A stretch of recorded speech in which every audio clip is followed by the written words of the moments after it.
Welcome to the Her First podcast, a platform to help online business owners, coaches, and creators gain the confidence needed to build a successful business while creating a sustainable lifestyle balance. We are here to help you prioritize yourself in business and life. I'm Joanna Newton.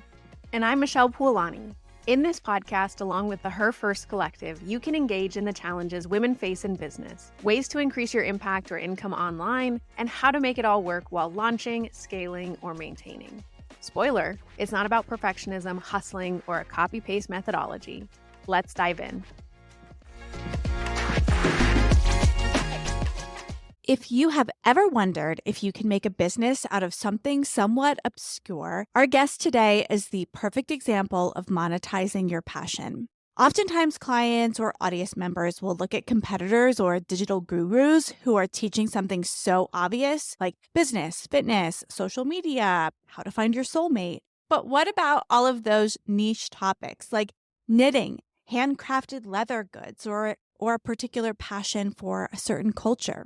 With the advent of online digital marketing and the knowledge economy, we are seeing opportunities everywhere. And our guest, Beeta Hashempour, is the perfect example of that.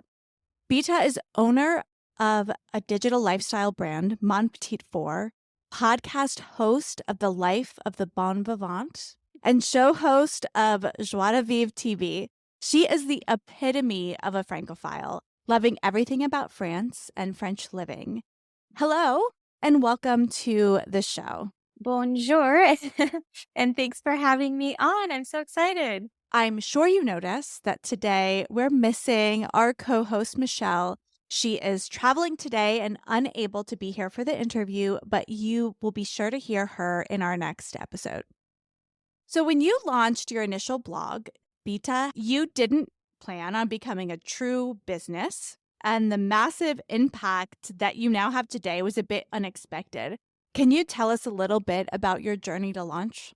Yeah, so it's really interesting because even prior to starting my site and brand, I wasn't really a Francophile, which is basically someone who loves all things French.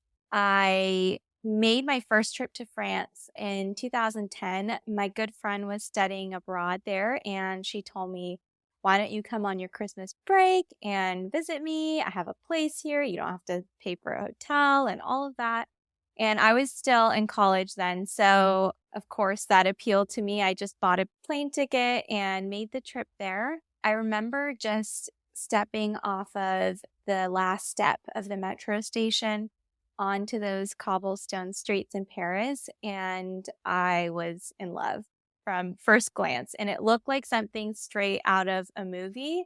I always say Paris is one of those cities that's even better than it looks like in the movies and TV. And I just had such an incredible time during that week with her. I was enamored by the people, the fashion, the architecture, and most especially the food. So when I came back home from that trip, I was in college still, but I was living in an apartment on my own, and I started ordering a ton of French cookbooks and started cooking all these French recipes to try to recreate what I had experienced in France, posting the recipes on a blog just for friends and family. Because the thing with French food is a lot of French recipes can seem very complicated when in fact they don't really need to be. So I had simplified a lot that I had seen in books like Julia Child's book and made it home cook friendly. And so I guess that attracted a lot of random people on the internet too. And they started commenting and writing in how much they loved my blog and how it made them feel more connected to France.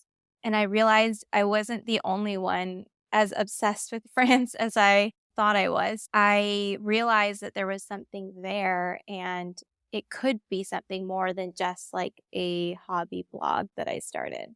I love your story because really what you're doing came out of a true passion. You just were enjoying what you're doing, thought, I'm going to share this with my friends and family. And then other people really caught on. And I spend a lot of time working with people who want to like monetize their knowledge, right? Monetize what they do and what they know. And sometimes their focus is so much on the monetization part and not the actual giving of value, right? You provided a place that connected with you, connected with other people, and were able to put all of that together. 100%. Because I think the whole reason a lot of us become entrepreneurs is to do something that we want to be doing and not being forced to do something for someone else the way you often are in most other jobs.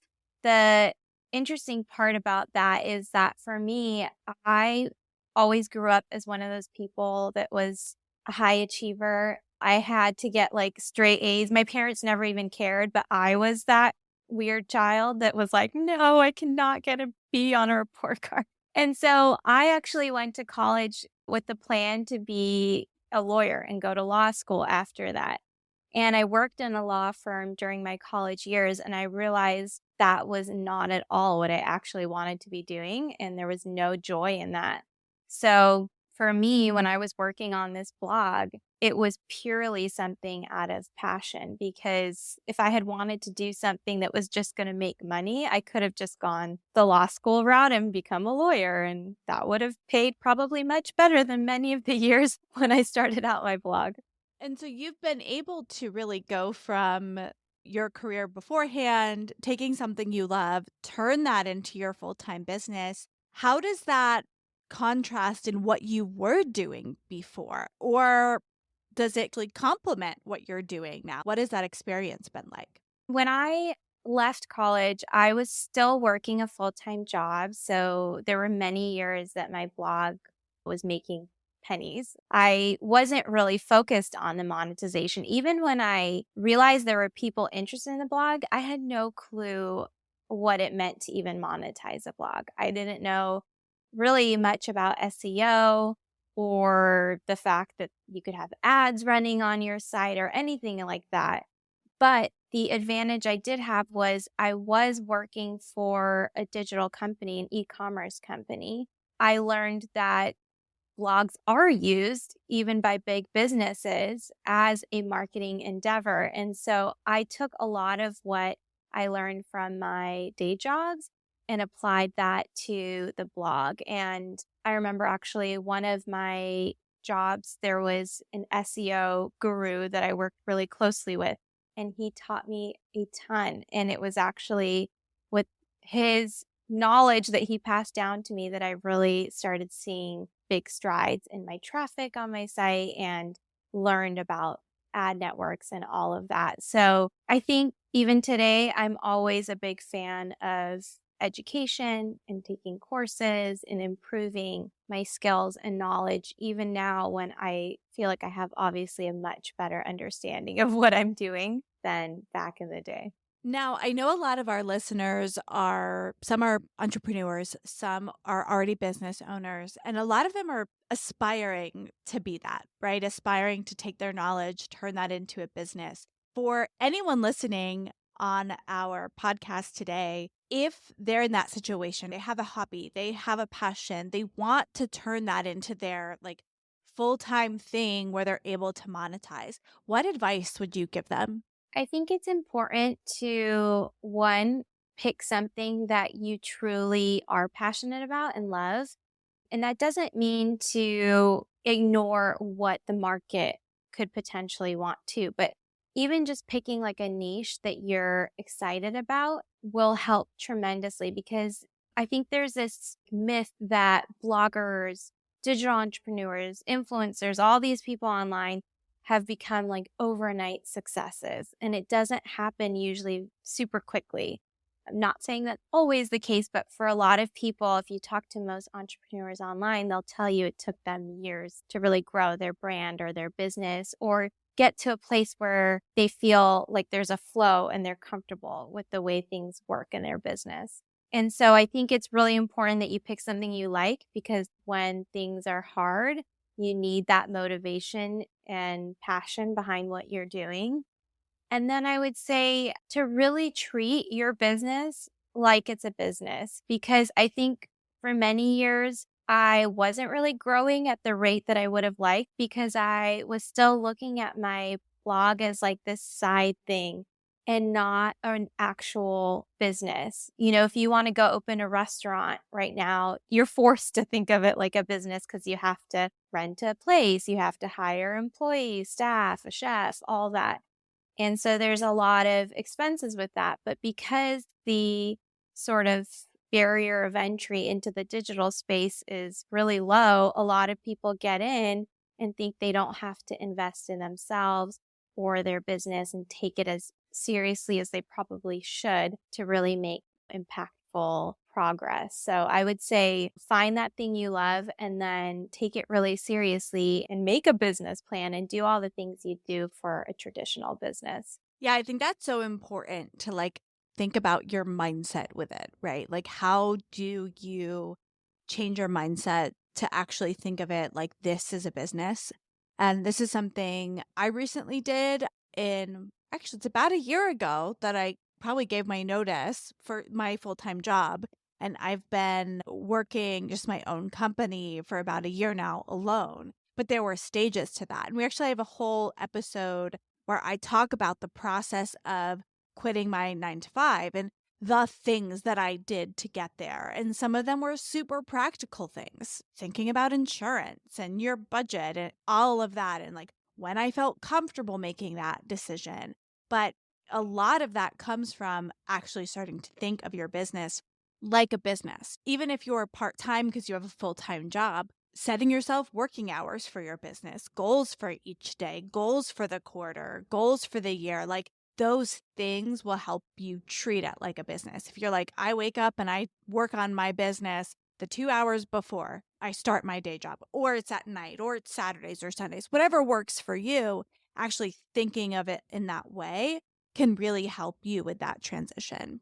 Oh, definitely. The minute you decide you're going to start a project, a business, whatever it is, you're the CEO from the very beginning. And it's actually really helpful. I think sometimes people look at the fact that they're in a day job as a hindrance, but it's actually very helpful to have that income coming in from the side to help you not only pay for your regular life expenses, but potentially have some extra to reinvest in your business and hire the experts, buy the courses, the things that you need to really fast track the progress you make in your business.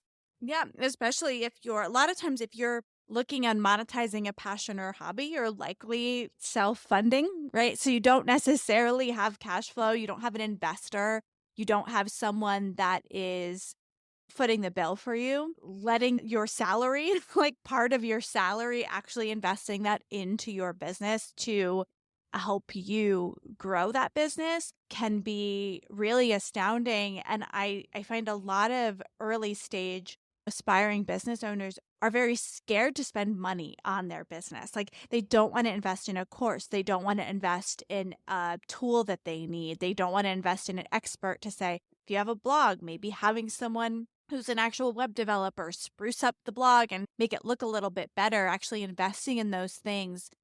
Oft you'll see the ROI. You'll see like as long as you make smart, intelligent, informed decisions, you can see that come back to you.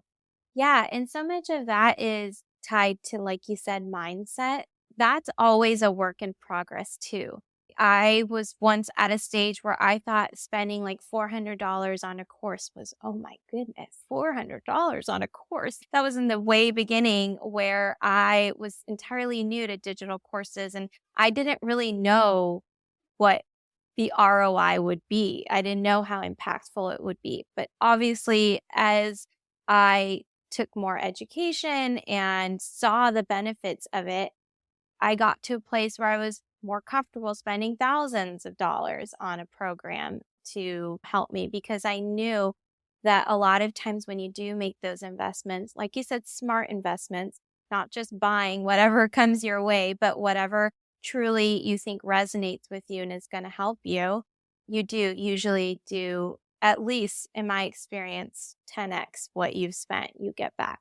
And I think some people have the opposite problem, right? They buy and they buy, they take all of the courses, they buy all the software, and they're like, when's the money going to come in? And I think there's like a balance between those two things, like not fear of investing, but also not fear of just moving forward. When I work with clients at creating an asset or a strategy or something like that, some people get stuck because they want to revise and revise and revise. And my thing is, let's get it as close to good as possible and then start going, right? Because I'm sure you look back at if you look back at your first blog post and what you write now, what's the difference? Yeah, it's night and day because I had no idea what I was doing then. Now I do. Now I know when I write a blog post, it's not fluffy. It's actually gives value while ours also being strategic and being optimized for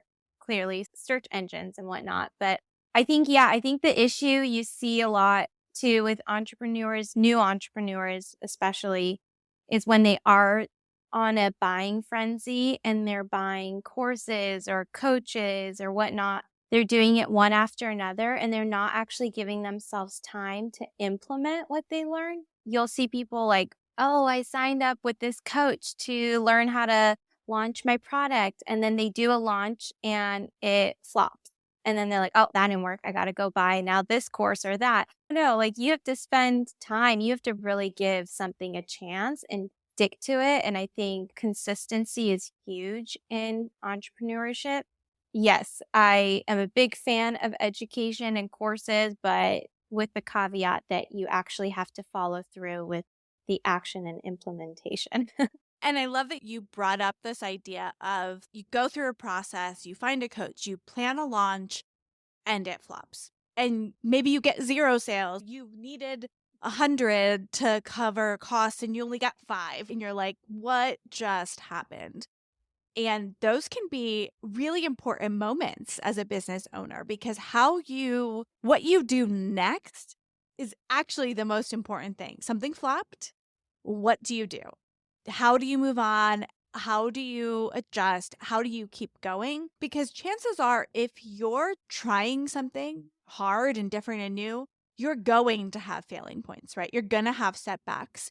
You're going to have, maybe mental blocks or setbacks or things that happen that you could say, okay, closing up shop. I'm done. I'd love to know from you if you've had a particular sticking point in your business or challenge and what that looked like.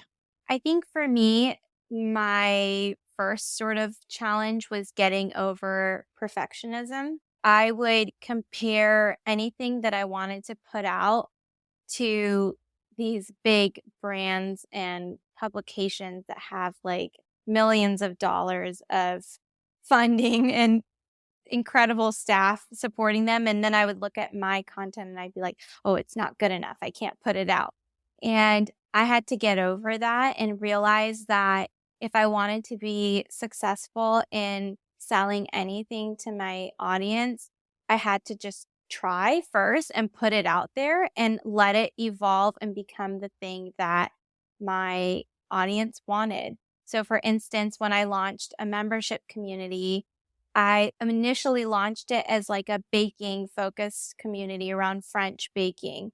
And now, if you look, it's evolved into a complete French lifestyle community because over time, my members were saying, we want more than baking. We want cooking. We want fashion. We want home decor. We want all of it. So it's evolved. And I never would have been able to create the product that it is today had I not just gotten started and put something out there to even work with.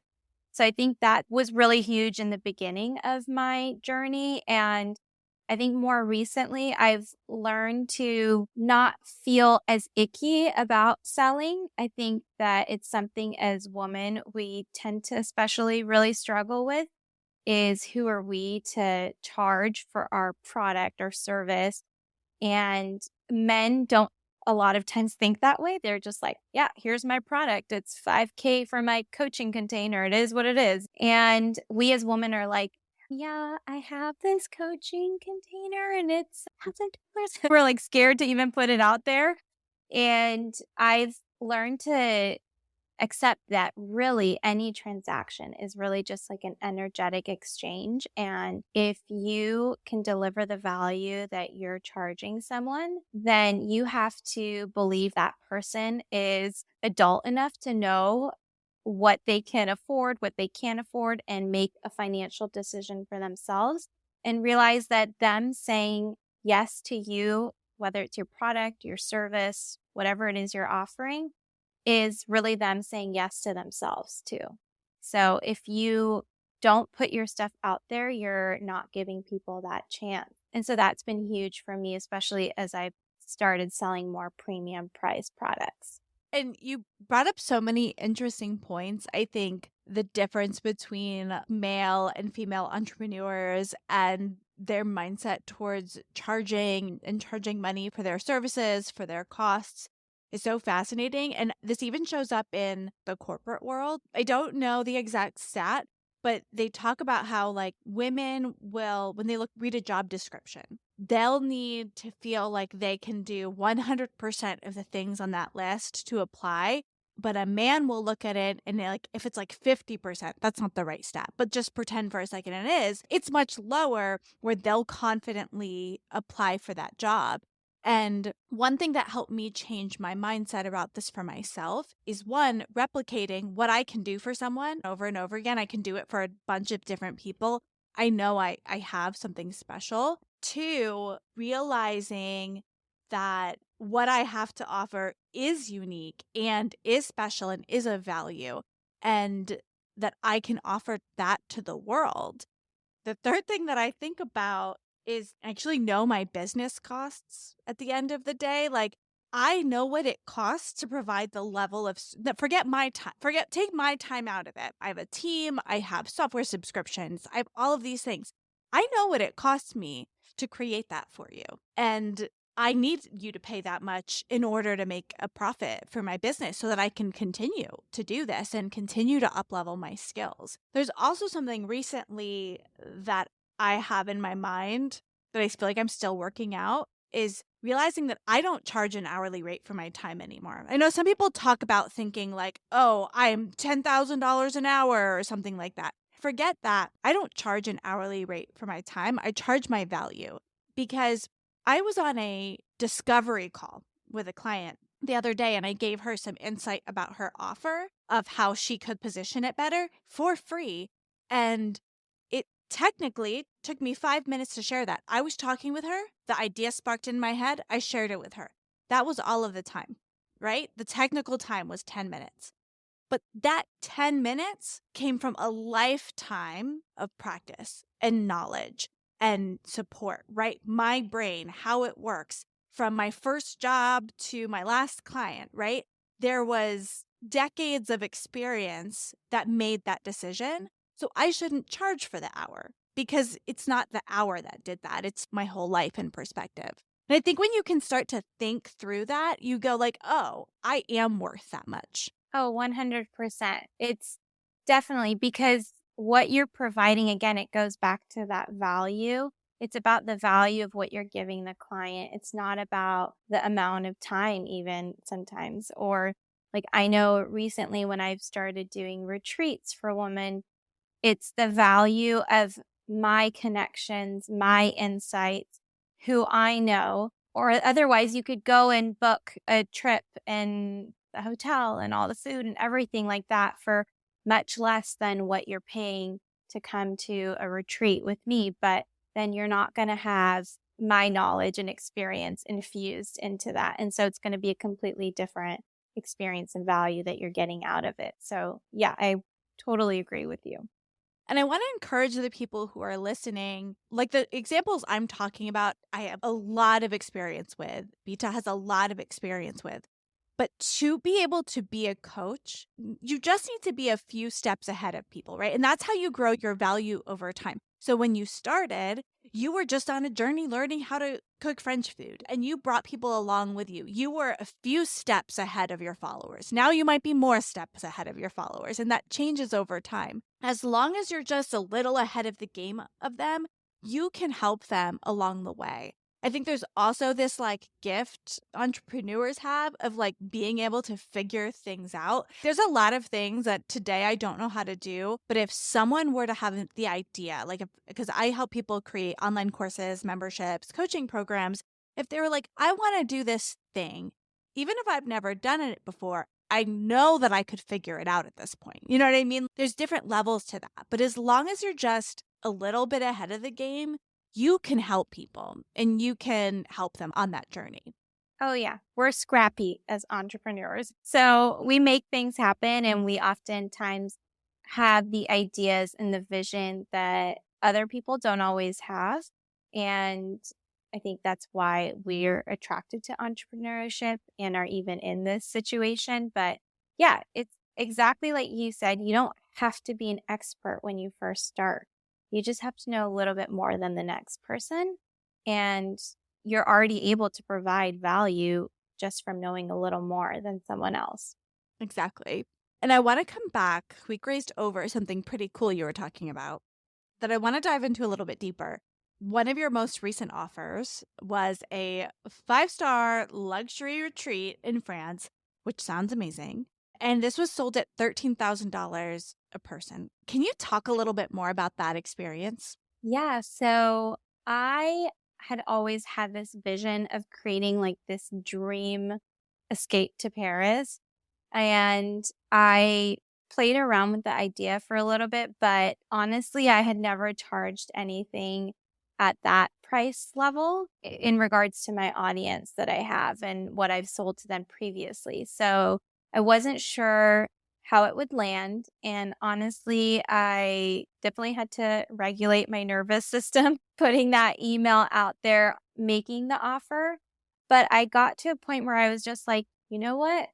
Again, this who am I to decide whether someone can afford this or not?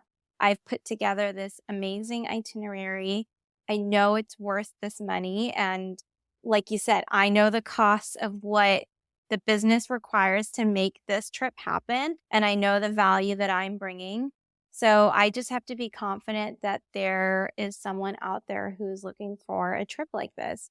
And so I put the offer out there and was so nervous, but it was amazing because very shortly it sold out. I was shocked, honestly, because again, I had my own doubts that someone could easily afford this, but there were people out there. And for me, it was just a confirmation that if you believe in something and you believe in the value that it provides, you'll always have that perfect customer for it. And again, it's not your business to decide what someone else can or can't do.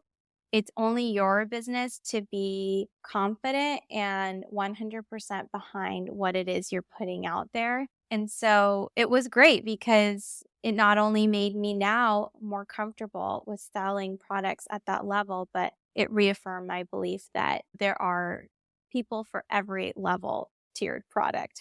And you were able to take that leap. And I think it takes time to feel comfortable taking that leap and saying, yep, this is what I want to do. This is what it costs. But you had that vision. You had the audience, which I think is really important here. Like you're listening to this and you want to be able to share your passion, share your journey, and be able to monetize that.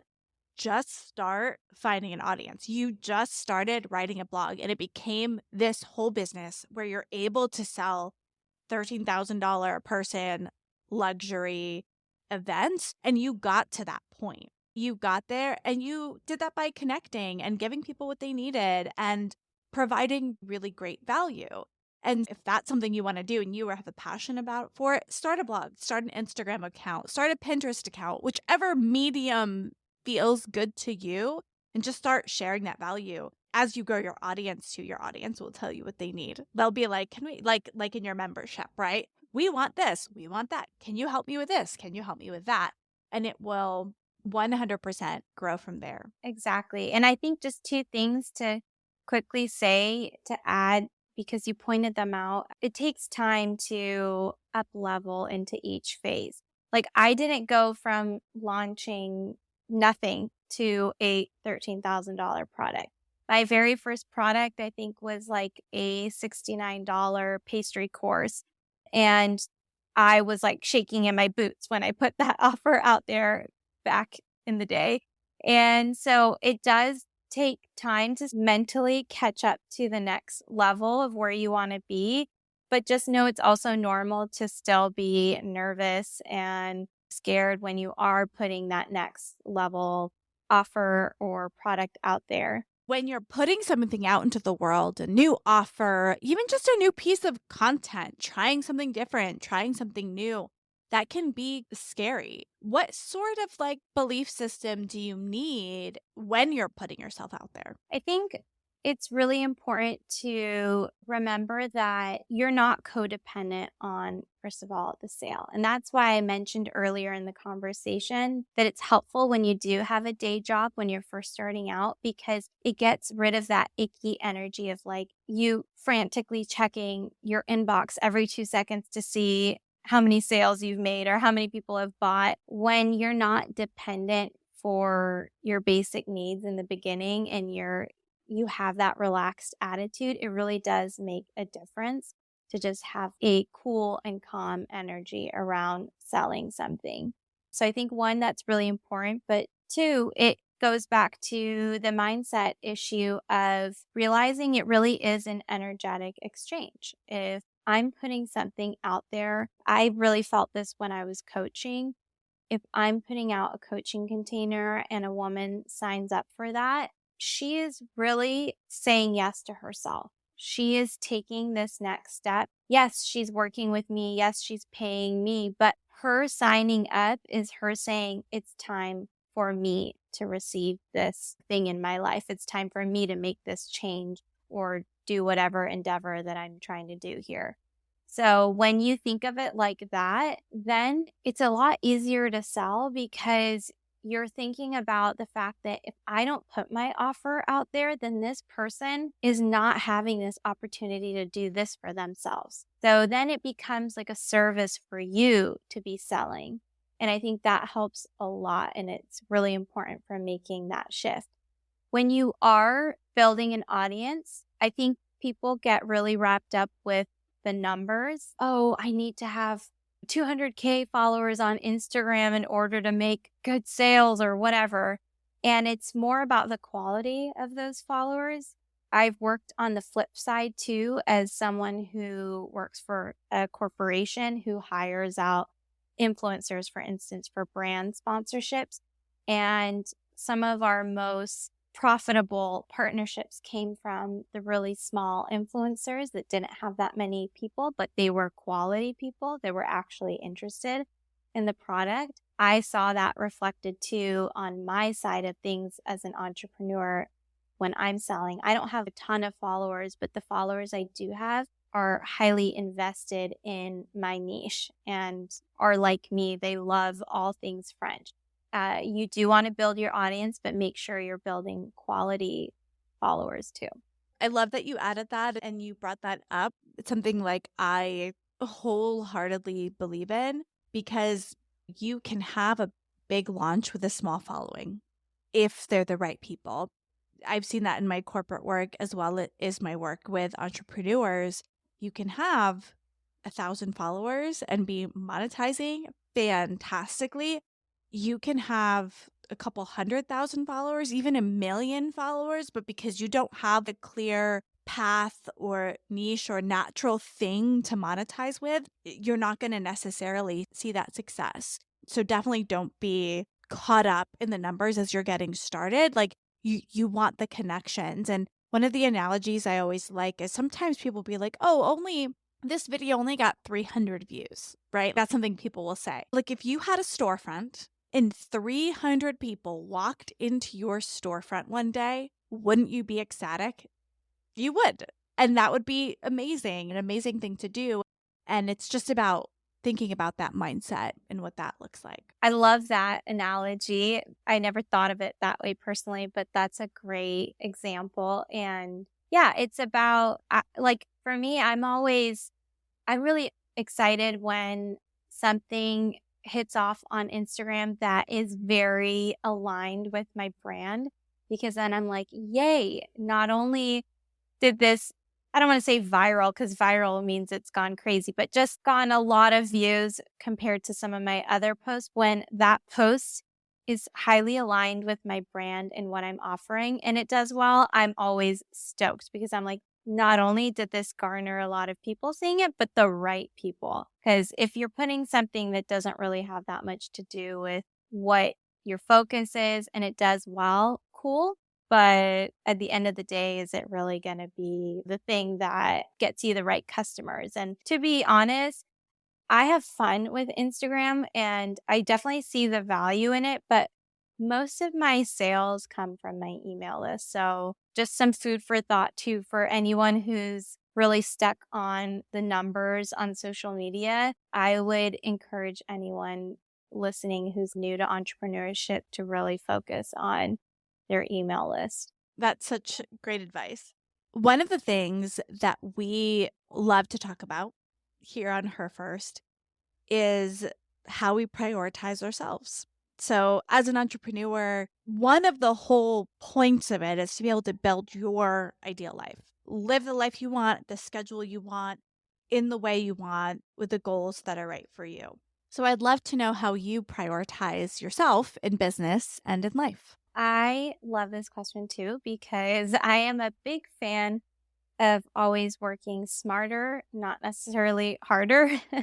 And for me, to be honest, this is something that I think I've really gotten better at in the past year of my entrepreneurial journey is learning how to delegate and hand things off and really act like the CEO by this point of where I'm at in my journey, but definitely even earlier on, shouldn't be doing the things that you could easily pay like a virtual assistant to be doing for you. The money is in the strategy thinking, in the things that not anyone else can do but me and my business. And so I've really learned that and adopted that in the past year. And it's given me back so much time to the point where I honestly only work like a couple of hours a day now. And I make that impactful and effective. And then I enjoy the rest of my time for myself. And, when I was living in France, this meant I was able to be complete flaneur and walk around Paris and have long lunches and sit by the sun and take my dog for long walks at the park and enjoy my life and creating that balance of that work life balance that all of us really crave and desire. If you're a starting entrepreneur and you feel overwhelmed and feel like your to do list is long and you're really actually working double the amount that you ever worked in your corporate job, just know there is light at the end of the tunnel and there are resources that you can use that are available to you and that you should learn to use early on to create that work life balance that you want. Such great advice and so hard to do, right? Like delegating things, letting other people do that work, investing in that happening is hard, but can definitely pay off in the end. As we wrap up our conversation, it was so lovely to have you and hear about what you do and being able to turn this passion that you had into a business for yourself. If our listeners want to connect more with you, maybe they are also Francophiles and want to learn more about France and the French lifestyle, how can they find you? Yeah, so if they head over to my site, monpetitfour.com, they can sign up to my email list and they're going to get a free e-cookbook on 10 French recipes that are easier to make than you think. This is always a big favorite. So make sure you sign up and you get that. You can also follow me on Instagram at monpetitfour or listen to my weekly podcast, The Life of a Bon Vivant, which is always a lot of fun. And if you do happen to have experience living in France or are a Francophile and want to share your story, then I always welcome guests on the podcast too. Amazing. I hope that some of you who are Francophiles take her up on that offer. And if you do, let us know. We'd love to listen to that episode. It's been such a pleasure talking with you. I hope that folks who listen to this episode feel inspired to build an audience, share their passion, share their value, and put themselves out there. Thank you so much for having me. This was so fun. I really appreciate it.